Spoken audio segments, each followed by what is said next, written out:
Hello, this is our 7 video revision series. तो इसमें करना है अर्थ का इवोल्यूशन पढ़ना है। तो सबसे पहले पढ़ना है अर्थ में सबसे पहले बिग बैंग हुआ था पूरे यूनिवर्स में, जिसका क्या था उससे यूनिवर्स फॉर्म हुआ हमारा 20 मिलियन ईयर्स पहले, 20 बिलियन ईयर्स पहले।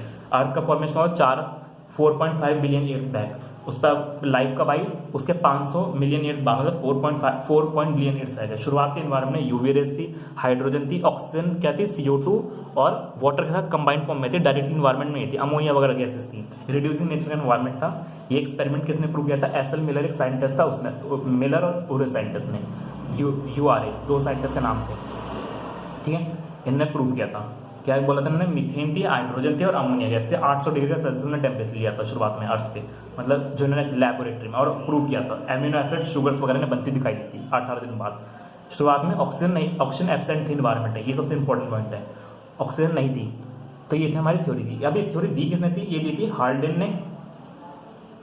हाल्डेन साइंटिस्ट था, उन्होंने थ्योरी दी थी, ठीक है।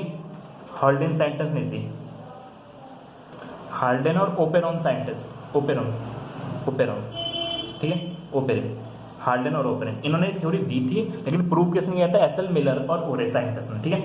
कब किया था? 1953 में। क्या इस थ्योरी का नाम क्या था? Chemical evolution, chemical evolution.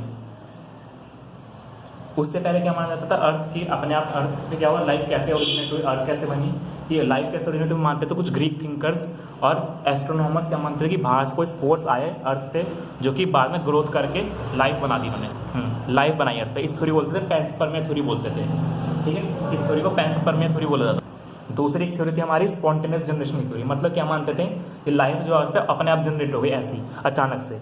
इस थ्योरी को डिसअप्रूव किया था हमारे लुईस पास्चर ने। इन्होंने स्वान नेक एक्सपेरिमेंट किया था, मीट लिया था, उसको बंद करके रखा था। जब स्वान की नेक में बंद कर के रखा था तब तो उसमें कोई बैक्टीरिया वगैरह ग्रो नहीं किया, लेकिन जब उन्होंने स्वान नेक की नेक तोड़ दी तो उसमें एयर वगैरह गई, बैक्टीरिया गई, जिससे हमारी लाइफ में लाइफ ओरिजिनेट हो गई। तो इन्होंने क्या बताया, लाइफ जो है, तो इन्होंने ये बताया था कि जो लाइफ जो है वो पुरानी लाइफ से बनी है, मतलब पुराने कोई ऑर्गेनिज्म होंगे उनसे ही नए ऑर्गेनिज्म बने हैं। लेकिन इससे ये प्रूफ आंसर नहीं मिला था कि अर्थ पे लाइफ पहले कैसे आई होगी। उसके लिए हाल्डेन और ओपेरॉन मॉडल को उसको स्टडी किया गया था मिलर एक्सपेरिमेंट में। कौन सा एक्सपेरिमेंट किया था उन्होंने? मिलर, ओरे और मिलर एक्सपेरिमेंट बोलते हैं, मेनली मिलर का बोलते हैं, ठीक है। यही था। इसके बाद इन्होंने नाम दिया जो first non cellular life form थी, मतलब शुरुआत में वायरस वगैरह होंगे, वो बनी थी 3.3 billion years back, 3 billion years back. सबसे पहले स्टार्ट कब हुई थी हमारे अर्थ पे लाइफ? वो हुई थी 4 बिलियन ईयर्स बैक। सबसे पहले नॉन सेलुलर ऑर्गेनिज्म का हमारे 3 बिलियन ईयर्स बैक। और उसके बाद फर्स्ट सेलुलर लाइफ फॉर्म वो ओरिजिनेट हुई 2 बिलियन ईयर्स बैक, ठीक है। इस थ्योरी को बोला जाता है, मतलब एक सिंगल सेल से पूरे ऑर्गेनिजम्स बन जाए, इस थ्योरी को बोला जाता है बायोजेनेसिस की थ्योरी बोला जाता है, ठीक है। इस थ्योरी बोलते हैं बायोजेनेसिस की theory. This form life arise, मतलब इसका मतलब क्या होता है? बायोजेनेसिस का मतलब लाइफ क्या अराइज होती है धीरे धीरे, स्लोली, इवोल्यूशनरी फोर्सेस में, मतलब नॉन लिविंग मॉलिक्यूल से लिविंग मॉलिक्यूल में, ठीक है। ये सबसे अच्छी थ्योरी थी, इसको एक्सेप्ट किया गया। एक सेल से नई सेल में, मतलब कॉम्प्लेक्सिटी आती है मॉलिक्यूल्स में, ठीक है, ये चीज़ थी। बाकी जो स्पॉन्टेनियस थ्योरी थी इसको ए बायोजेनेसिस की थ्योरी बोला जाता है, लुईस पास्चर ने जो डिसअप्रूव की थी स्वान एक्सपेरिमेंट में। ए बायोजेनेसिस, ठीक है, मतलब लाइफ अपने आप बन जाती है, ऐसा नहीं होता। बायोजेनेसिस से बनती है कि स्लोली इवोल्यूशनरी फोर्सेस लगते हैं नॉन लिविंग मॉलिक्यूल से। उसके आगे था, आगे दिया था कि अब इवोल्यूशन हो गया। अब इवोल्यूशन कैसे हुआ? लाइफ एक बार लाइफ बन गई, इवोल्यूशन हुआ था। इसमें हमारे चार्ल्स डार्विन का काफ़ी रोल था। इन्होंने क्या किया था, यात्रा करी थी अर्थ के बारे में। उन्होंने बताया था कि जो अर्थ पे इन्होंने क्या किया था, आइलैंड था, उस पर स्टडी की थी। इनका शिप का नाम था HMS बीगल। कौन सा आइलैंड पे गए थे चार्ल्स डार्विन? गैलोपेगोस आइलैंड पे गए थे, गैलोपेगोस आइलैंड पे गए थे। वहाँ पे इन्होंने एक्सपेरिमेंट्स किए थे और रिजल्ट्स निकाले थे अपने कि कैसे कैसे हमारे एवोल्यूशन होता है। इन्होंने नेचुरल सेलेक्शन की थ्योरी थी। फिटनेस के बारे में बताया था उन्होंने कि जो सबसे ज़्यादा फिट हो वही अर्थ पे सर्वाइव करता है। और उन्होंने जोग्राफिकल हिस्ट्री वगैरह अर्थ को देखा था, वहाँ पे बर्ड्स को स्टडी किया था और अलग अलग तरह के चीज़ों को स्टडी किया था। इनके आइलैंड का नाम था गैलोपेगोस, गैलोपेगोस आइलैंड। एक साइंटिस्ट और थे हमारे जिनका नाम था एल्फ्रेड वेलेस। इन्होंने किया था मलाई आर्चिपेलागो आइलैंड पे सर्च किया था और सिमिलर रिजल्ट निकालते डार्विन जैसे, same Darwin results Alfred Wallace ने रिजल्ट, ठीक है। ये दो साइंटिस्ट थे, इन्होंने स्टडी किया था। उसके बाद एविडेंसेस क्या क्या एविडेंसेस मिले थे डार्विन को, ठीक है। डार्विन को एविडेंसेस क्या क्या मिले थे, उन्होंने क्या क्या चीज़ स्टडी की थी, एनिमल्स की एनाटॉमी और मॉर्फोलॉजी स्टडी की थी, उनके बोन का पैटर्न, वो अर्थ में कितने नीचे मिल रहे हैं, मतलब जो ज़्यादा अर्थ में नीचे मिलेगा खुदाई करने पे वो ज़्यादा पुराना होगा, जो ऊपर मिलेगा वो कम पुराना होगा, ठीक है। साथ ही साथ एक थ्योरी और थी इससे पहले, जो क्रिश्चियंस वगैरह मानते थे, मतलब पुराने जो जूइश वगैरह होते थे, जो इलॉजिकल थ्योरी थी कि लाइफ जो हमारी 4000 ईयर्स पहले बनी है, अर्थ जो लाइफ हमारी अर्थ हमारी 4000 ईयर्स पहले बनी है, कोई एवोल्यूशन नहीं होता और लाइफ सडनली अपने आप अर्थ पे आ गई है, ऐसा कुछ नहीं होता। ये एक थ्योरी थी, स्पॉन्टेनियस जनरेशन स्पेशल क्रिएशन की थ्योरी थी, इसका नाम था स्पेशल क्रिएशन ऑफ थ्योरी, जो रिलीजियस के लिए थी कि लाइफ 4000 पहले बनी है, कोई एवोल्यूशन नहीं होता, नो एवोल्यूशन, पहले पॉइंट ले रहे हैं, 4000 ईयर्स बैक अर्थ फॉर्म, ये इसके पॉइंट्स थे। और क्या था, नो इवोल्यूशन, ऐसा नहीं होता, और सडन लाइफ अपेयर, ये स्पेशल क्रिएशन की थ्योरी थी जो कि बिल्कुल बेकार थी क्रिएशन। असली जो हमारा कंटेंट था वो डार्विन ने दिया था, ने अलग अलग जगह पे स्टडीज़ की थी और कुछ कैरेक्टरिस्टिक्स पता की थी, क्या क्या कहते हैं, मॉर्फोलॉजी और एनाटॉमी, इसके उन्होंने उनके अलग अलग जैसे उनकी बोन्स का पैटर्न और स्टडी किया, तो इससे वजह से 2-3 चीज़ें निकल के आई हमारे पास, होमोलॉगस और एनालॉगस ऑर्गन्स निकल गया। सबसे पहले हमें पता होना चाहिए होमोलॉगस एनालॉगस ऑर्गन्स होते हैं। होमोलॉगस ऑर्गन होते हैं जिनका सेम स्ट्रक्चर रहता है, इवोल्यूशन सेम, मतलब ओरिजिन सेम होगा बट डिफरेंट डायरेक्शन में वो इवोल्यूट कर देंगे, अलग अलग चीज़। जैसे इसका एग्जाम्पल देखा हमें, लेग्स मतलब लिम्स ऑफ चीता, बैट, वेल, मतलब इनके पैटर्न में चीता, बैट, वेल, इन सब का जो लिम्स का पैटर्न है वो तो सेम है, तो जो इनका लिम बोन का पैटर्न, लेकिन इनका वर्क डिफरेंट है। सेम स्ट्रक्चर सेम होनी चाहिए होमोलॉगस में, वर्क डिफरेंट, ठीक है। वेल वगैरह ये चीज़ें थी। बाकी आता प्लांट में, इसका एग्जांपल है, कभी पूछा जाता है प्लांट्स में थ्रॉन्स ऑफ बुगेनविला और टेंड्रिल ऑफ कुकुरबिटा, ये भी होमोलॉगस का एग्जांपल है। अब होमोलॉगस ऑर्गन जिन पे होते हैं वो डाइवर्जेंट इवोल्यूशन करते हैं, मतलब एक सिंगल पॉइंट से अलग अलग डायरेक्शन में इवॉल्व हो जाएं, इसको बोलते हैं होमोलॉगस डाइवर्जेंट इवोल्यूशन। सेकंड था हमारा कन्वर्जेंट इवोल्यूशन। कन्वर्जेंट इवोल्यूशन मतलब एनालॉगस ऑर्गन वाले, जो डिफरेंट पॉइंट से निकलें और सेम पॉइंट पे आके कन्वर्ज हैं, मतलब जिनका वर्क सेम हो बट स्ट्रक्चर डिफरेंट हो। जैसे कि हमारा विंग्स ऑफ बटरफ्लाई और विंग्स ऑफ बैट, ये एनालॉगस ऑर्गन के अंदर आते हैं, याद रखिएगा, एनालॉगस। और ये क्या शो करता है, कन्वर्जेंट इवोल्यूशन। इसका एक एग्जांपल और भी है, ऑक्टोपस की आई और मैमल की आई, काम सेम है देखने का लेकिन अलग काम है, लेकिन स्ट्रक्चर डिफरेंट है। फ्लिपर्स ऑफ पेंगुइन और डॉल्फिन्स, ये भी एग्जांपल है। और एक एग्जांपल है स्वीट पोटैटो और पटेटो। स्वीट पोटैटो क्या है, एक मॉडिफाइड रूट है, और पोटैटो का एक स्टेम है मॉडिफाइड, ठीक है, जो कि दोनों काम क्या है, खाने को स्टोर करना है। बाकी हमारे आर्टिफिशियल इवोल्यूशन भी होता रहता है। आर्टिफिशियल इवोल्यूशन कैसे, हम कॉन्टिन्यूसली किसी मच्छर वगैरह के लिए आप इंसेक्टिसाइड बनाया जाता है, तो थोड़े टाइम में क्या होता है वो इंसेक्टिसाइड काम करना बंद कर देता है, इवोल्यूशन आ जाता है उनमें, इसलिए ठीक। तो यही चीज़ दे रखी थी। उसके बाद आगे चलते हैं। उसके बाद एक दे रखा है इंडस्ट्रियल मेलेनिज्म। इंग्लैंड में हुआ था इंडस्ट्रियल मेलेनिज्म 1850 के आसपास। क्या किया था, जो पेड़ थे पहले वाइट थे तो उन पे क्या थे, लाइकन्स ग्रो करते थे, वाइट लाइकन होता था। इस वजह से क्या होता था, वहाँ के जो मॉथ थे ना, शुरुआत में जो थे वाइट मॉथ ज़्यादा थे, नॉन मेलेनाइज्ड मॉथ ज़्यादा होते थे, लेकिन बाद में जब इंडस्ट्रियलाइज हो गया 1850 के बाद, 1920 में 1850 के आसपास तो वाइट मॉथ मिलते थे, और बाद में कौन से मॉथ मिलने लगे, जब लाइकन ग्रे हो गया, मतलब डार्क कलर का हो गया पॉल्यूशन से, उसके बाद मिलने लगे डार्क मॉथ की पॉपुलेशन बढ़ने। तो ये इंडस्ट्रियल मेलेनिज्म के बारे में बता रखा है। नेचुरल सिलेक्शन बता रखा है, आर्टिफिशियल सिलेक्शन, ठीक है। सेकंड था हमारा अडेप्टिव रेडिएशन। अडेप्टिव रेडिएशन क्या होता है, इन्होंने जब ये कहाँ पे सर्च किया था, गैलोपेगोस आइलैंड पे, जब डार्विन ने इन्हें क्या किया था, जो वहाँ पे एक बर्ड को स्टडी किया था, डार्विन फिंच बोला जाता है उसे, एक बर्ड को लिया था, उसको स्टडी किया था। एक छोटा गैलोपेगोस आइलैंड क्या था, आइलैंड का ग्रुप था, हर आइलैंड पे अलग अलग तरह की फिंच मिल रही थी, जो कि सारी बनी किससे थी, सीड ईटिंग फिंच से मिलके बनी थी, और अलग डिफरेंट टाइप की। कोई थी जो ज़मीन से खोद के खाती थी सीड्स को, कोई पेड़ पे, कोई अलग अलग टाइप से फिंच थी, उनकी चोंच क्या थी, डिफरेंट टाइप की चोंच थी। तो इसको अडेप्टिव रेडिएशन बोला जाता है, मतलब सिंगल पॉइंट से डिफरेंट डायरेक्शन में निकल जाए। इसकी डेफिनेशन इंपॉर्टेंट है, द प्रोसेस ऑफ इवोल्यूशन एक गिवन जोग्राफिकल एरिया में एक पॉइंट से स्टार्ट करें और डिफरेंट डायरेक्शन में निकल जाए ऑर्गन्स की, उसको बोलते हैं अडेप्टिव रेडिएशन। एक अडेप्टिव रेडिएशन और दिखा था ऑस्ट्रेलियन मार्सुपियल्स का, मतलब ऑस्ट्रेलियन मार्सुपियल्स, वहाँ पे भी एक ऑर्गेनिज्म में डिफरेंट टाइप्स की चीज़ें होती थी, ग्लाइडर, मार्सुपियल, मोल, कोआला, बिकुट, ये सब। अब एक चीज़ और बताई गई है कि अगर एक एरिया में एक से ज़्यादा अडेप्टिव रेडिएशन होते हैं, मतलब ऐसे जैसे ये है, एक ये अडेप्टिव रेडिएशन है और बी है एक एरिया में, ठीक है, तो जो सेम एरिया में डेवलप हो रहे हैं ना, पर्टिकुलर बिल्कुल सेम कंडीशन में, वो क्या करते हैं, वो शो कर देते हैं कन्वर्जेंट इवोल्यूशन। दो अडेप्टिव रेडिएशन मिलकर कन्वर्जेंट इवोल्यूशन शो कर देते हैं। ऐसा किस में देखने को मिला था, हमारा प्लेसेंटल मैमल्स में और मार्सुपियल्स में, ऑस्ट्रेलियन मार्सुपियल, जैसे मोल, जैसे कि शो करते हैं ऑस्ट्रेलियन मार्सुपियल्स और प्लेसेंटल मैमल। प्लेसेंटिया का मोल मार्सुपियल मोल से मैच करता है। एंटीएटर, नम्बेट एंटीएटर, सबसे ज़्यादा इंपॉर्टेंट क्या है, बॉबकैट और स्पॉटेड कस्कस, ये देख, लेमूर स्पॉटेड कस्कस से मैच करता है। फ्लाइंग स्क्विरल, फ्लाइंग फिरिंजर से, बॉबकैट टस्मेनियन कैट से। तो ये सारे इंपॉर्टेंट है हमारे। लेमूर स्पॉटेड कस्कस ये वाला सबसे ज़्यादा इंपॉर्टेंट है, क्योंकि सबसे डिफरेंट है। तो ये था। उसके बाद क्या बायोलॉजिकल, अब इवोल्यूशन में इन्होंने क्या किया, कुछ कैरेक्टरिस्टिक दिए। जो की कॉन्सेप्ट थे ना डार्विन के, वो थे दो की कॉन्सेप्ट थे, ब्रांचिंग डिसेंट और नेचुरल सिलेक्शन। नेचुरल सिलेक्शन की थ्योरी दी थी इन्होंने। ब्रांचिंग डिसेंट मतलब क्या है, ब्रांचिंग डिसेंट वही है, मतलब क्या, अडेप्टिव रेडिएशन का दूसरा नाम है। अब ये तो डार्विन का वर्क था। डार्विन के साथ साथ कुछ और साइंटिस्ट ने भी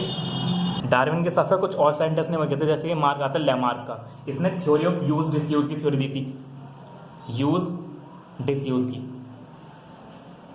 ठीक है, इसने यूज और डिसयूज की थ्योरी दी थी। इसने मतलब जिराफ की गर्दन वाले पे एक्सपेरिमेंट किया था, जिराफ की गर्दन पे। उसके बाद क्या था, डार्विन को सबसे ज़्यादा इन्फ्लुएंस किसने किया था, एक आर्टिकल था थॉमस माल्थस का। उसके आर्टिकल में लिखा था कि जो हमारी पॉपुलेशन है वो तो जोग्राफिकली बढ़ती है, ज्योमेट्रिकली, और जो हमारा फूड है, फूड और स्पेस, वो बढ़ता है अर्थमेट्रिकली, ठीक है। तो इस वजह से क्या होता है, काफ़ी गैप बन जाता है पॉपुलेशन में और फूड स्पेस के लिए, जिस वजह से हमारा सर्वाइवल होता है। नेचुरल सिलेक्शन की थ्योरी आती है, तो इससे डार्विन काफ़ी इन्फ्लुएंस होते हैं, ठीक है। डार्विन को आंसर मिल गया था, डार्विन को तो पता चल गया था नेचुरल सिलेक्शन हो रहा है, लेकिन क्यों हो रहा है वो इससे पता चला था, ठीक है। तो ये सारी चीज़ें थी। अब मैकेनिज्म ऑफ इवोल्यूशन मतलब कैसे इवोल्यूशन हुआ, नेचुरल सिलेक्शन, अडेप्टिव रेडिएशन, इस सबसे हुआ था। एक साइंटिस्ट और थे जिन्होंने अपना वर्क दिया था, वो थे ह्यूगो डेविस। इन्होंने दिया था सॉल्टेशन मतलब क्या है, सिंगल स्टेप लार्ज म्यूटेशन। इन्होंने कहा था कि लार्ज म्यूटेशन होता है, रैंडम म्यूटेशन होता है, जिससे नई स्पीसीज और इवोल्यूशन होता है। कुछ हद तक ठीक था ये बात, ये ऐसा भी होता है, दोनों चीज़ें ठीक थी। तो ये डिफरेंस था डार्विन से। उन्होंने एक प्लांट पे काम किया था जिसका नाम था ओनिथेरा लैमार्कियाना। नाम लैमार्कियाना आ रहा है, लेकिन करा किसने था, ह्यूगो डेविस ने। यही थे जिन्होंने मेंडल की डिस्कवरी में भी मदद की थी। इसका दूसरा नाम होता है इवनिंग प्रिमरोज, ठीक है, प्रिमरोज इसी का दूसरा नाम होता है। तो ये सारी चीज़ें, उसके आगे चलते हैं उसका देखा है। नेचुरल सिलेक्शन ना 3 टाइप का होता है। सबसे पहले ग्राफ दे रखा है। सबसे पहले होता है हमारा स्टेबल शिफ्टिंग, मतलब डायरेक्शनल शिफ्ट होता है, और एक होता है डिसरप्टिव। स्टेबल का मतलब होता है कि जो हमारी मिडल चीज़ होगी ना, मिडल कैरेक्टर हो, उसको फेवर किया जाता है, जैसे ना बहुत बड़ा ना बहुत छोटा। इस पर क्वेश्चन आता है कि वेट में, कि कई सारी स्पीसीज़ों में जो सबसे मिडल वाली स्पीसीज है वो सबसे ज़्यादा ग्रो करी, तो कौन सा नेचुरल सिलेक्शन हो, तो हम बोलेंगे स्टेबल। ऐसे डायरेक्शन में या किसी पर्टिकुलर डायरेक्शन में जाए, और डिसरप्टिव में 2 पीक्स को पकड़ें, 2 एक्सट्रीम कंडीशंस को, तो उसको बोलते हैं नेचुरल सिलेक्शन की थ्योरी। बाद में था हार्डी विनमैन इक्विलिब्रियम। इनका इक्विलिब्रियम क्या था, मतलब इन्होंने एक प्रिंसिपल दिया था हार्ड की फ्रीक्वेंसी ऑफ जीन्स है वो कांस्टेंट रहती है थ्रू आउट द जनरेशन। कितनी भी जनरेशन हो जाए उसकी स्पीसीज की जनरेशन कांस्टेंट रहती है। मैंने कुछ टर्म्स दी थी, जैसे क्या पी किसको शो करता है, हमारा पी ये किसको शो करता है, डोमिनेंट एलील को, डोमिनेंट जीन, डोमिनेंट एलील। और पी किसको शो करता है, पी स्क्वायर होमोजाइगस डोमिनेंट को, यहाँ पे मार्क कर देते हैं। देखिए कौन किसको शो करता है, देखिए चलिए होमोजाइगस डोमिनेंट को। उसके बाद क्या है, ऐसी क्यू किसको शो करेगा, रिसेसिव के लिए, खाली क्यू तो रिसेसिव के लिए होगा, और क्यू स्क्वायर किसको शो करेगा, होमोजाइगस। ये तो होमोजाइगस डोमिनेंट था, ये होमोजाइगस रिसेसिव होगा। तो इनका इक्विलिब्रियम का प्रिंसिपल क्या था, पी प्लस क्यू का होल स्क्वायर बराबर में 1, या फिर P square plus Q square plus 2pq show करता है 1। अब ये 2pq क्या था, ये था हमारा हेट्रोजाइगस पॉपुलेशन, हेट्रोजाइगस इंडिविजुअल्स। तो इस पर क्वेश्चन आता रहता है, फ्रीक्वेंसी पूछ लेते हैं। तो फ्रीक्वेंसी ऑफ टोटल जीन्स की पॉपुलेशन कितनी रहेगी, टोटल फ्रीक्वेंसी ये किसके बराबर होती है, 1 के बराबर होती है, याद रखिएगा। टोटल फ्रीक्वेंसी ये क्वेश्चन आता रहता है, टोटल 1 के बराबर होगी। उसके बाद क्या लिखा है, अब कहते हैं हार्डी विन प्रिंसिपल कब काम करता है। इसके कुछ फैक्टर्स है कब कब ये काम करेगा। कुछ चीज़ें जो नहीं होनी चाहिए तभी काम करेगा। पहली बात, जीन माइग्रेशन नहीं होना चाहिए, मतलब कोई अंदर ना आना चाहिए, कोई बाहर जाना चाहिए, कोई जीन फ्लो जीन माइग्रेशन नहीं होना चाहिए, जेनेटिक ड्रिफ्ट नहीं होना चाहिए, म्यूटेशन नहीं होना चाहिए, रिकॉम्बिनेशन यानी रिकॉम्बिनेशन नहीं होना चाहिए, मतलब जो वेरिएशन आते रहते हैं, नेचुरल सिलेक्शन नहीं होना चाहिए। इन कंडीशन में तो हार्डी विन प्रिंसिपल काम करेगा, अदरवाइज ये डिस्टर्ब हो जाता है, ठीक है। तो इसके बेस पे हमने दे रखा है कि ठीक है, जीन माइग्रेशन वगैरह तो हमें पता है, जोग्राफिकल आइसोलेशन वगैरह, रिप्रोडक्टिव आइसोलेशन वो सब होता है। जेनेटिक ड्रिफ्ट के 2 टाइप दे रखे हैं। पहला जेनेटिक ड्रिफ्ट का होता है क्या, सडनली कोई पॉपुलेशन में एक रैंडम सीक्वेंस रैंडमली होता है, कोई पॉपुलेशन में कोई स्पीसीज मर जाए तो उसको बोलते हैं जीन ड्रिफ्ट। 2 टाइप का होता है, फाउंडर इफेक्ट और bottleneck effect. Founder effect, bottleneck effect, पहले फाउंडर समझते हैं। फाउंडर में क्या होता है, बड़ी पॉपुलेशन है, ठीक है, इसमें से कुछ स्पीसीज निकल जाए डिफरेंट और वो किसी अलग एरिया में जाकर ग्रो करने लग जाए, तो ये स्पीसीज बन जाएंगे, फाउंडर बन जाएंगे, इसको बोलते हैं फाउंडर इफेक्ट। बॉटलनेक में क्या होता है, एक बॉटल के मतलब क्या होगा, अचानक कोई इंसिडेंट हुआ जिससे सारी पॉपुलेशन मर गई, सिर्फ कुछ बच गई, जैसे बॉटल के नेक की तरह होता है, बड़ी बॉटल में से सिर्फ कुछ बच गए, तो उसको बोलते हैं बॉटल नेक। ये दोनों क्या है, इसके टाइप हमारे जेनेटिक ड्रिफ्ट के। ये सारी चीज़ें दे रखी है। नेचुरल सिलेक्शन क्या करता है, स्टेबलाइजेशन वगैरह में हेल्प करता है। नेचुरल सिलेक्शन में पता है कि जो फिटेस्ट सर्वाइव करता है रिप्रोडक्टिव सक्सेस में। अब बात आती है ब्रीफ इवोल्यूशन में, मतलब कैसे सोल्यूशन। हमें पता है लाइफ कब आई धरती पे, जो सेलुलर लाइफ थी वो 2000 मिलियन ईयर्स पहले आई, जो अच्छे से मतलब पूरी सेलुलर फॉर्म ऑफ लाइफ हमने पढ़ा था पीछे, ठीक, almost 2 million years, 2000 million years मतलब 2 बिलियन ईयर बन गए, 2 बिलियन, वही 2 billion years first cellular form आई। फर्स्ट सबसे पहले लाइफ कब आई थी, 4 बिलियन ईयर्स पहले लाइफ अपीयर हुई थी। 3 बिलियन ईयर्स पहले कब हुआ था, non cellular form of life आई थी, और बाद में लाइफ ये वाली आई, ठीक है। इस तरह रिएक्शन होती गई, बाद में ऑक्सीजन वाले एनिमल्स ग्रो हुए। ये सबसे ज़्यादा इंपॉर्टेंट चार्ट है यहाँ पे, ये वाला चार्ट। एक सीक्वेंस होते हैं यहाँ पे, कौन कौन से, ठीक है। ये पीरियड होते हैं, 3 पीरियड है हमारे पास, ये वाला, जैसे ये पीरियड होते हैं 3, ये पीरियड होते हैं, ये एरा होते हैं, 3 एरा है, पैलेजोइक, मीजोजोइक, कीनोजोइक, ठीक है। इसके अंदर अलग अलग पीरियड है, सेल्यूरियम, डिवोनियन, कार्बोनिफरस, पेरिनियम। सबसे ज़्यादा इंपॉर्टेंट है जोरासिक पीरियड। जोरासिक पीरियड में फंस बने थे, ये डायनासोर वाला पीरियड है जोरासिक पीरियड। हर्बेशियस लाइकोपॉड्स, यहाँ पे इंपॉर्टेंट क्या, हर्बेशियस लाइकोपॉड्स और आर्बोरल लाइकोपॉड्स। आर्बोरल लाइकोपॉड्स बने थे पर्मिनियन एरिया में, पर्मिनियन एरा में, और जबकि हर्बेशियस बने थे जोरासिक में। जो हमारे ब्रायोफाइट्स और टर्शरी वाले एरा में बने थे, टर्शरी पीरियड में बने थे, और हमारे डाइकोटिलिड्स बने थे क्रेटेशियस में। क्रेटेशियस सिफेनोपॉड्स, हॉर्सटेल्स, जिंकेगोन, मतलब जो जिम्नोस्पर्म थे, जिम्नोस्पर्म और डाइकोट्स क्रेटेशियस में बने। फर्न्स वगैरह, टेरिडोफाइट्स वगैरह बने थे, टेरिडोफाइट्स, कॉनिफर्स, और कॉनिफर्स आएगा तो जिम्नोस्पर्म आ गए, जिम्नोफर्स के आगे की डेफिनेशन कॉनिफर्स। ये सारे बने थे हमारे कुछ जिम्नोस्पर्म और टेरिडोफाइट्स, ये बने थे हमारे जोरासिक पीरियड में। ये सीक्वेंस काफ़ी इंपॉर्टेंट है। जो ब्रायोफाइट्स हमारे आके जाके टर्शरी में था, और सबसे ज़्यादा एंजियोस्पर्म के फ्लावरिंग प्लांट्स बने थे हमारे क्वाटरनरी में। याद रखिए, डाइकॉट से ज़्यादा मोनोकॉट हमारे ज़्यादा डेवलप्ड होते हैं, फिर डाइकॉट बने क्रेटेशियस में, टर्शरी वाले बने मोनोकॉट। अब साहब यहाँ पे सबसे ज़्यादा चीज़ें इंपॉर्टेंट क्या है, 500 मिलियन ईयर्स पे आए हमारे इन्वर्टिब्रेट्स बने, जॉलेस फिशेज आई हमारे पास अर्थ पे 300 मिलियन ईयर्स है वो। जो हमारे सी वीड्स और फी प्लांट्स है वो 320 मिलियन ईयर्स पहले आए। उसके साथ साथ 350 ईयर्स पहले एक तो हमारे जॉलेस फिश आए और एम्फीबियंस भी आए। एम्फीबियंस भी तभी इवॉल्व हो गए, एम्फीबियंस भी, ठीक है।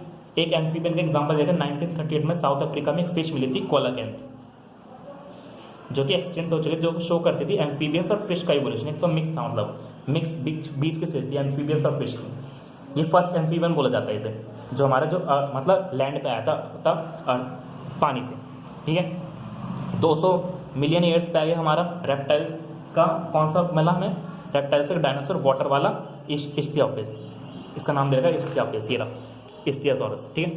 इस्थियोसॉरस मतलब क्या हुआ, मतलब पहले 350 मिलियन ईयर्स पहले, तो माया का मतलब यहाँ पे मिलियन ईयर्स एगो है।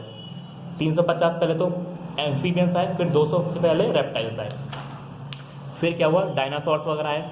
65 मिलियन ईयर्स पहले डायनासोर्स पूरी तरह से खत्म हो गए। उसमें से एक इंपॉर्टेंट डायनासोर है टिरेनोसोरस रेक्स, 20 फीट का था और उसके दांत डैगर लाइक थे, ठीक है। जाइंट टेरिडोफाइट्स वगैरह भी बने थे उसी टाइम पे।